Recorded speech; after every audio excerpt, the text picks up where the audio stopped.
Selamat datang di channel YouTube Wisnu Purnomo. Biasanya Mas Wisnu yang menjadi host. Kali ini saya istrinya Mas Wisnu dan Wes putranya Mas Wisnu yang akan menjadi host kali ini.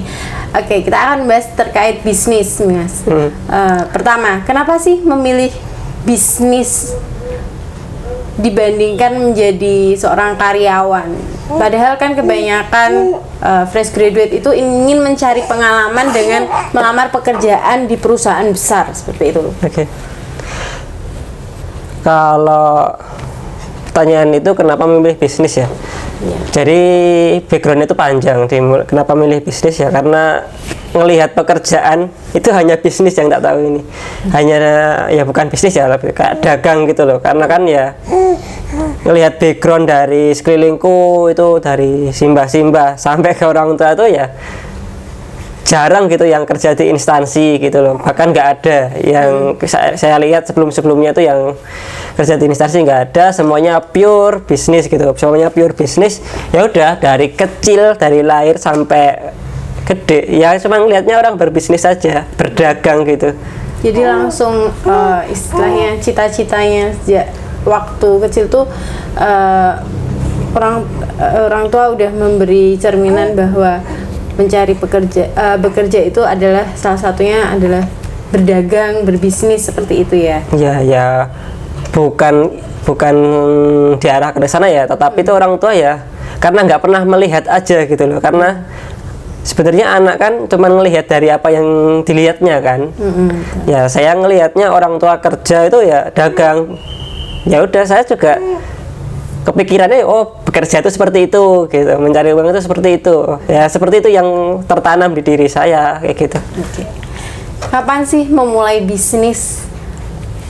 Kan kita tahu sekarang Mas sudah memiliki bisnis dan itu dimulainya tuh sejak tahun berapa dan bagaimana caranya kita tuh memulai bisnis?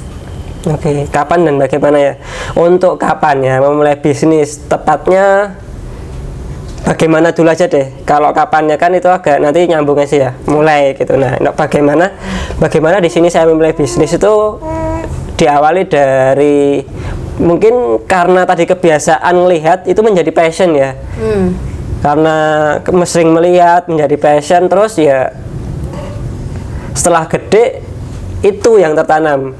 Ya kan, lulus kuliah awalnya juga seperti fresh graduate yang lainnya, mencoba mencari pekerjaan. Dulu saya bersama teman saya namanya Pras Febrian, teman-teman juga tahu toh. Yeah. Nah itu dulu pas lulus itu juga kita bareng-bareng cari duit bareng, karena waktu lulus itu kita belum punya pekerjaan. Jadi kan antara sidang skripsi dari pendadaran sampai ke wisuda itu ada jeda sekitar 2 bulan kalau nggak salah.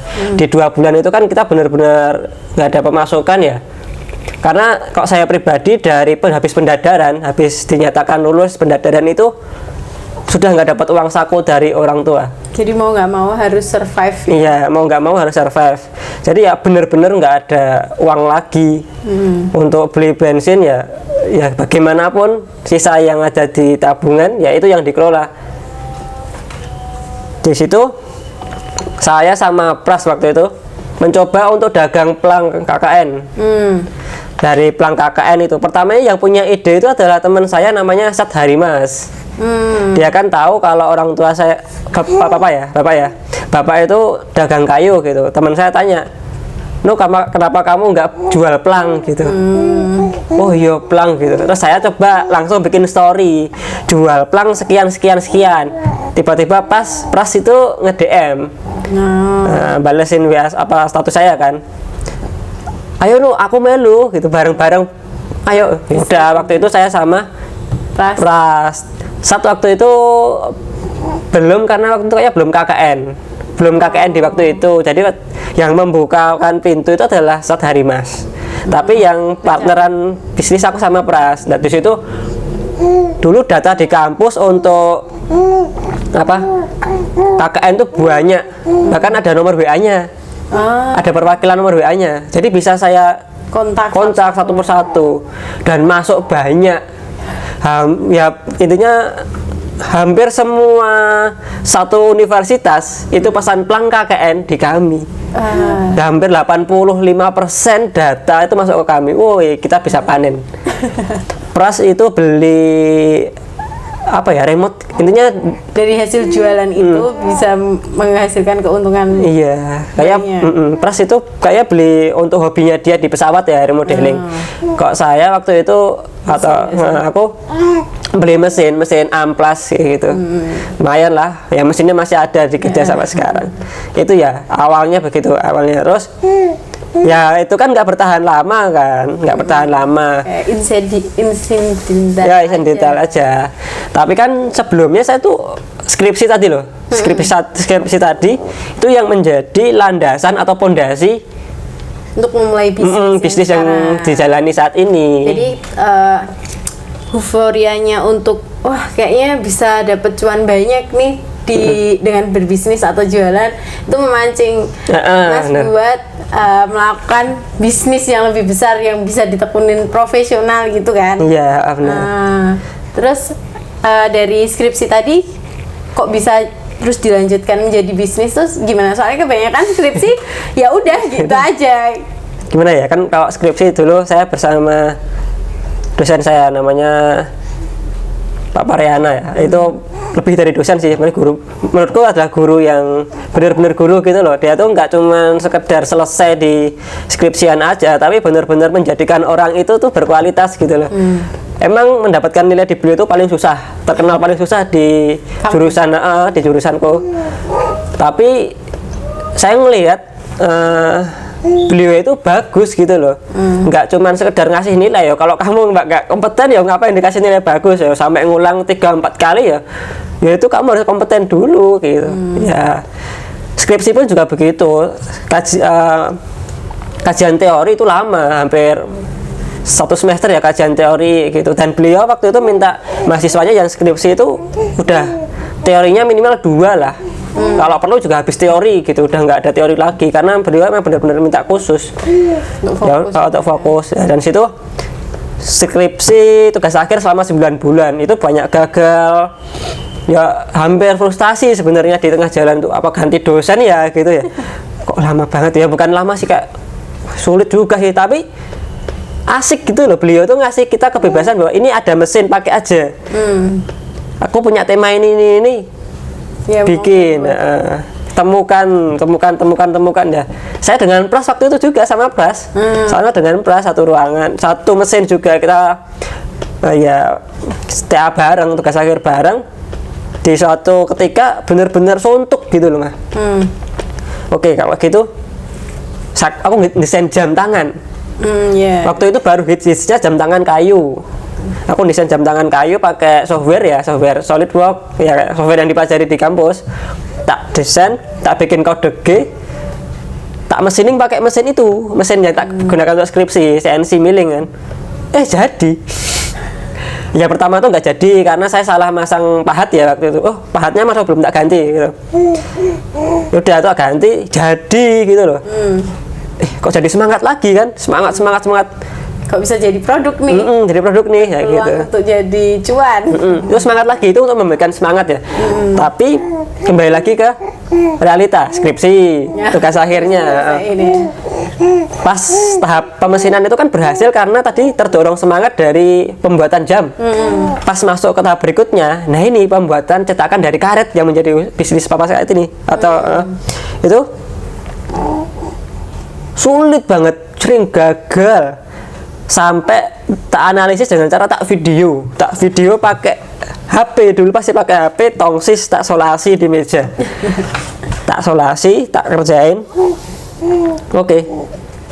Tak lihat-lihat mana sih salahnya, tak lihat mana salahnya. Buat nentuin formulanya ya. Kenapa gagalnya di mana, tak ulang.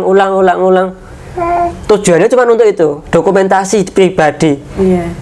Tapi terus karena aku juga punya YouTube kan, aku main YouTube tuh dari 2012 sebenarnya, lama main YouTube tuh lama, tapi cuma asal-asal upload, nggak tahu kalau ada duitnya waktu itu.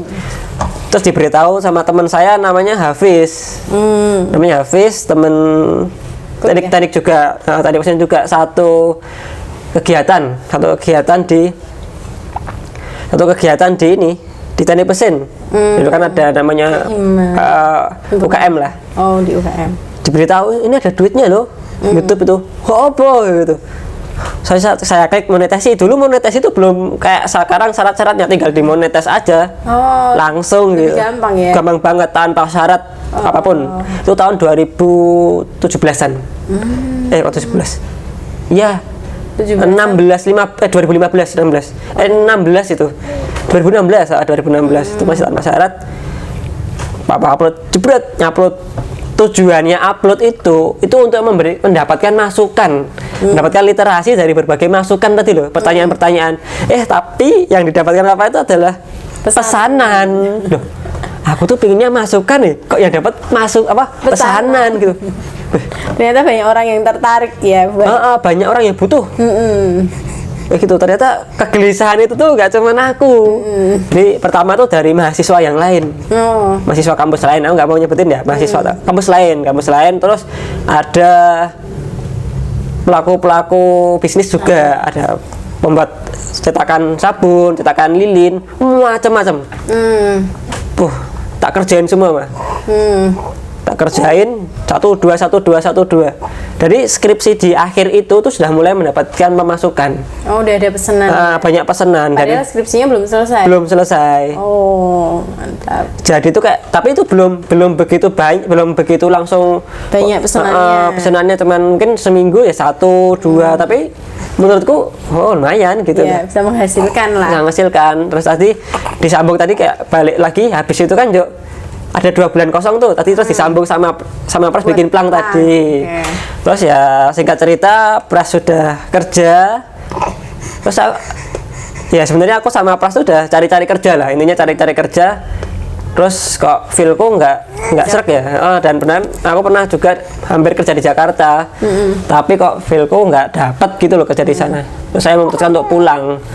Apapun yang terjadi ya udah saya pulang, karena apa ya, bukan passion.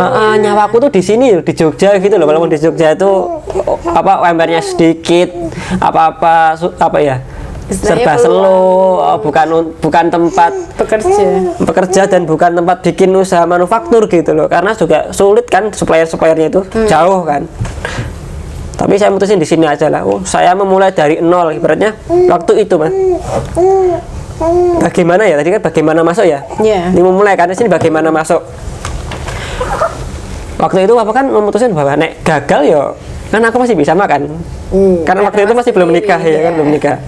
Masih bisa makan. Belum punya gerbong di belakang, aku sebagai lokomotif belum punya gerbong. Jadi ya wes aku boncos lah gitu. Ya udah aku mulai bisnis, mulai ikut pameran, dan itu tuh sudah ketolong dari YouTube. Oh, jadi pemasukan pertama malah lebih banyak dari YouTube ya? YouTube itu sebulan bisa 6-5 jutaan. Gede banget itu. Waktu itu fresh graduate, anak Jogja, asli Jogja, fresh graduate, tiba-tiba mendapatkan dana hampir 6, 5, 4. Awalnya tuh cuma 3, terus 4, 5. Terus sempat di ini juga di suspend channelnya tuh. Sebulan, di channel suspend sebulan. Kenapa tuh? Ya karena terlalu bernafsu ngelihat klik video sendiri, klik iklan, terus ke suspend. Dari situ ya wis lah, aku rasa koyo banget lah, wis tak upload nothing tulus lah ya, wis upload wis lah ngono. Berarti yo dapat lagi, mulai banyak yang nonton, mulai bikin bener-bener diseriusin channel YouTube nih. Terus mulai juga untuk jalanin usaha karena udah ada model ya. Ada model dari YouTube, terus bikin narik karyawan. Itu mutusin buat narik karyawan setelah berapa bulan menjalankan bisnis? 2018 sampai 1 tahun. Oh, jadi 1 tahun sendiri, terus akhirnya memutuskan untuk tambah karyawan karena ya pesanannya otomatis sudah banyak ya. Banyak banget, maksudnya udah nggak ke handle sendiri gitu loh. Ya udah rekrut temen, sebenarnya ya aku anggapnya bukan karyawan sih, temen bekerja aja sih, karena sama partner kerja aja kayak gitu. Tak rekrut kayak gitu, dan sampai sekarang kenapa itu penggajian karyawan itu tanggal 27 kayak gitu. Ya biar ada jaga-jaga, kalau namanya itu baru memulai bisnis tanpa modal gitu. Hanya mengandalkan trust aja. Jadinya takutnya dari pemasukan ya nggak nutup itu nggak akan nutup, jadi antisipasinya dari penghasilan si YouTube-nya itu ya. Itu strategi dulu kayak gitu. Tanggal 27 kan pasti kan udah turun kan uang YouTube, udah bisa buat gaji gitu. Kalau awal-awal waktu merintis bisnis ini, customer yang datang ke Wicca Apu Kreatif itu dari kalangan mana sih? Dari mahasiswa kah atau dari UMKM atau dari bisnis besar kayak misalnya dia produksi sabun pabrik atau seperti pabrik gitu? Kalau untuk konsumen yang datang awal itu benar-benar random, nggak ada yang bisa prediksi. Ada UMKM datang untuk bikin cetakan patung, terus ada juga produsen makanan, tapi kalau produsen makanan saya tolak karena belum bisa. Terus ada juga mahasiswa, banyak banget. Presentasinya waktu awal-awal tuh mahasiswa hampir 50%. Terus sisanya itu nyaru, random gitu. Itu media apa yang istilahnya iklan apa yang digunakan? YouTube sama Facebook Ads waktu itu. Ini YouTube kayak gini-gini ya, bikin tutorial kayak gini, video-video kayak gini, nanti yang bisa memancing lah kayak gitu. Jadi orang kayak penasaran itu.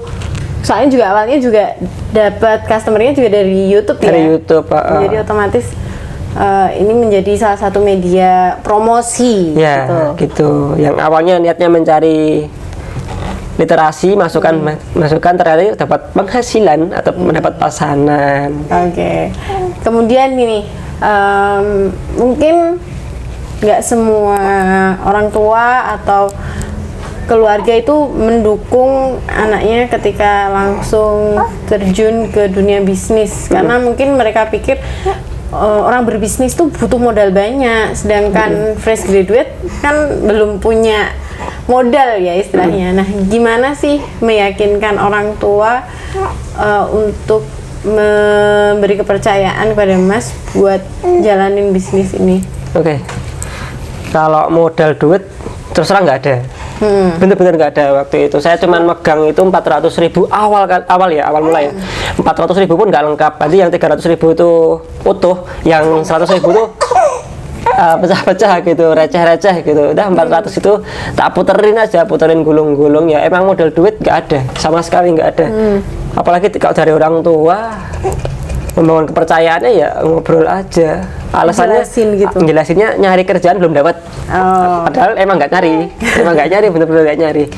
Tapi alhamdulillahnya kalau itu dari ibu ya, kalau ibu tuh suruh nyari gitu. Tapi kalau dari bapak, dia lebih mempercayai anaknya, ngasih waktu. Jadi emang penting sekali ya. Ini mungkin agak sedikit masukan ke orang tua. Ya bukan kasih masukan sih, aku kayak belajar dari orang tua bahwa anak itu perlu dikasih waktu, nggak selamanya harus didikte. Kamu harus gini, gini.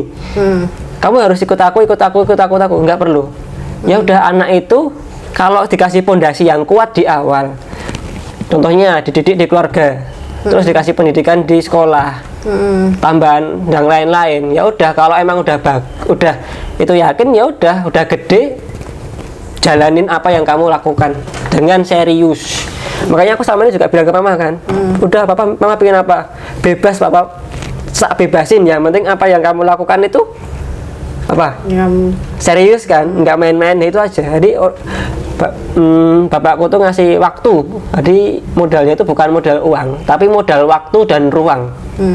Waktu gitu loh. Jadi biar Mas tetap bapak menanti prosesnya Mas gitu. Iya. Nggak nyusu-nyusu. Jadi kan kebanyakan kan orang tua tuh nyusu-nyusu gitu. Karena ya gitu. Mungkin mikirnya ini harus segera mungkin ya kan. Ya benar-benar dikasih ruang. Jadi Kak, ya mungkin mereka ngerti step membangun bisnis itu, karena mereka juga dagang ya, mungkin mereka ngerti step-stepnya. Tapi yang khawatir tuh ibu tuh khawatir kalau gimana nanti ya wajar lah, aku juga paham sebagai ibu mesti kayak gitu, mama juga pasti kayak gitu kan kata. Tapi sebagai bapak itu bapakku tuh bisa bener-bener tega gitu loh. Teganya tuh pertama lulus pendadaran udah nggak dikasih uang saku. Lulus ya udah mau nonton sepak bola nggak ada uang beli tiket, mau naik motor bensin nggak ada, ya udah gitu loh.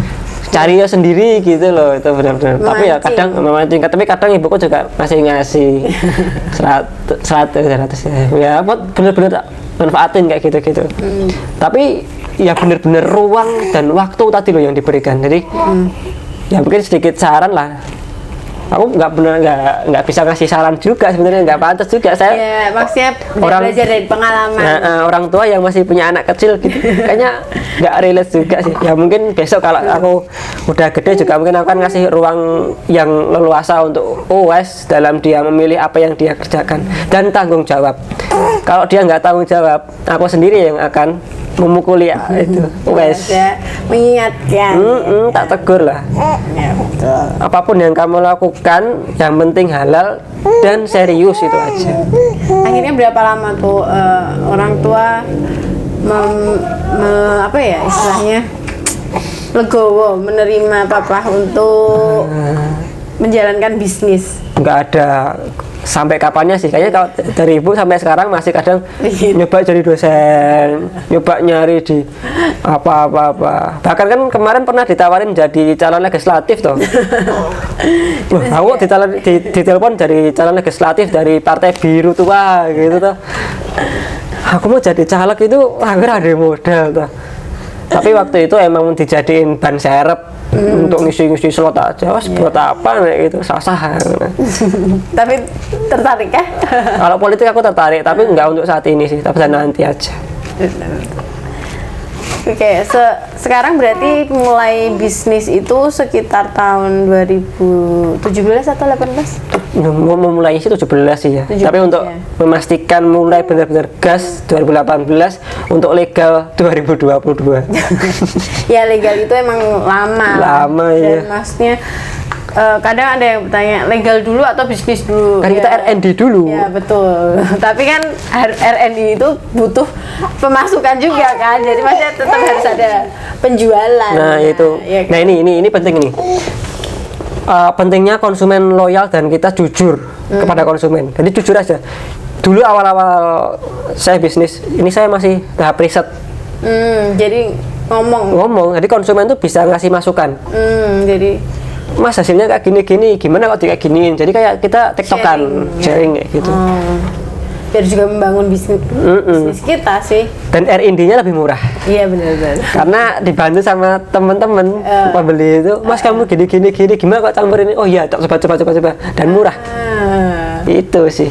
Tapi memang itu juga salah satu yang dilakukan perusahaan besar juga sih. Iya. Meskipun secara nggak langsung kita menjadi objek riset mereka kan jadinya. Iya. Tapi padahal kita nggak dibayar. Oke. Nah dari tahun 2000 ya katakanlah 18 ya karena seriusnya menekuni itu sampai sekarang ini, tantangan terbesar apa sih menjalankan bisnis di dunia manufaktur apalagi di Jogja? Tantangan terbesar bahan baku sih kalau di Jogja sih ya. Sulit bahan baku itu, pasti ongkirnya mahal karena kan emang tol nggak ada, belum ada ya, tol mau dibangun tapi tol belum ada, terus pelabuhan nggak ada, jadi cuma bisa masuk tuh dari jalur darat dan jalur udara. Jalur laut susah, jadi kita harus lewat terdekat tuh Semarang ya kan, terdekat Semarang, Surabaya, Jakarta yang punya pelabuhan gede-gede gitu loh. Karena kan emang basicnya dari laut kan, nggak bisa dari darat, dan dari darat bisa, penerbangan kan nggak bisa, jadi otomatis dari laut. Jadi salah satu tantangan terbesar dari bahan baku sendiri. Bahan baku. Saya kayak harga naik turun, Ya, misalnya betul, naik sih ya seringnya ya. Itu kita selaku pengusaha itu nggak bisa sih seenaknya naikin harga. Ya kan, tapi padahal juga terhimpit dengan bahan baku nih sudah naik semua. Jadi ada harga yang segini nih biar konsumen tetap bisa beli. Tapi kok ini naik terus, jadi ya tipis, sebenarnya tipis banget. Oke, berarti itu salah satu cara untuk mensiasati itu gimana dong? Udah Perbanyak ada penjualan. Kenapa sih kayak gitu? Oke, jadi kayak sistemnya orang Cina nggak sih? Maksudnya dia ngejual apapun dengan margin kecil, tapi kan Banyak. dari kecil-kecil jadi banyak. Oke. Ada tips atau pesan buat entrepreneur yang belum ya, mungkin orang yang ingin mencoba memulai bisnis Oke. dengan minimnya modal mungkin, karena ya kita tahu bahwa seringkali orang ketika mau mulai bisnis pasti terhambatnya oleh modal, sedangkan Papa sendiri kan memulai bisnis ini juga Tanpa modal. ya betul ya, mungkin ada modal Tanpa modal tapi- uang maksudnya. Tanpa pembiayaan, tanpa dana. Itu gimana sih caranya atau tipsnya buat orang yang mau mulai? Sebenarnya kalau modal tanda kutip duit itu bukan yang utama dalam berbisnis. Tapi Itu bisa menjadi hal ke-10 bahkan. Yang pertama ya kita bisa nggak membuat itu menjalani itu, dan kita yakin nggak dengan apa yang kita wujudin itu, dan kita intinya kita menguasai dulu, dan kita membangun kepercayaan. Tips ya intinya pertama sih, bisnis itu bukan menjadi kayak aku kerja nanti kalau keluar tak bisnis saja deh. Itu kan kayak gitu ya, maksudnya bisnis itu bukan hal sesuatu yang harus di kayak ban serep, enggak sih. Bisnis tuh bahkan habis bukan dagang ya, terutama dagang ya, bahkan 9 dari 10 pintu rezeki kan dagang. Bahkan Nabi kita juga dagang kan. Berjualan, berbisnis. Ya menurutku itu bisa menjadi opsi pertama. opsi pertama justru, bukan menjadi ban serep bisnis itu ya. Dan kalau bisnis ini kan benar-benar selinier dengan apa yang tak pelajari. Untuk pondasinya dari teknik mesin. Teknik mesin manufaktur tersebut. Terus setelah berjalannya bisnis itu kan aku lanjut lagi ke manajemen, ya kan. Tujuannya untuk memperkuat ya apa ini, biar aku tuh ada pondasi, dan saat udah memayungi itu ada ilmu yang tak pelajari gitu loh. Sebenarnya sih nggak harus masuk ke S2 gitu ya. Tapi ya karena ada kesempatan, ngapain nggak gitu, aku sih kayak gitu. Udah masuk aja, belajar kayak gitu loh. Karena kan Berbanyak ilmu. terbanyak ilmu juga. Oke. Itu tips ya. Sama kalau modal tuh modal tanda kutip uang ya, itu bukan hal yang utama. Itu bisa ke 10 dan lain-lain, tetapi pertama passion dulu, terus menemukan apa sih yang dibutuhkan orang lain gitu loh. Kita bisa melakukan apa terhadap kebutuhan orang lain gitu. Terus sama jujur, benar-benar jujur dalam melakukan bisnis. Nggak boleh ya, intinya kita tipu-tipu tuh nggak akan lama gitu loh, karena kita bisnis itu trust, kepercayaan gitu yang kita bangun kayak gitu sih. Jadi ketika customer kita udah percaya sama kita, otomatis dia akan datang lagi ya. Oke, cukup sekian mungkin gali-gali dari bisnisnya papahnya Wise. Sampai ketemu lagi di podcast berikutnya. Dadah. Dadah. Coba, Sarah kan kedengeran. Terima kasih sudah menonton video ini. Jangan lupa subscribe dan klik tanda lonceng.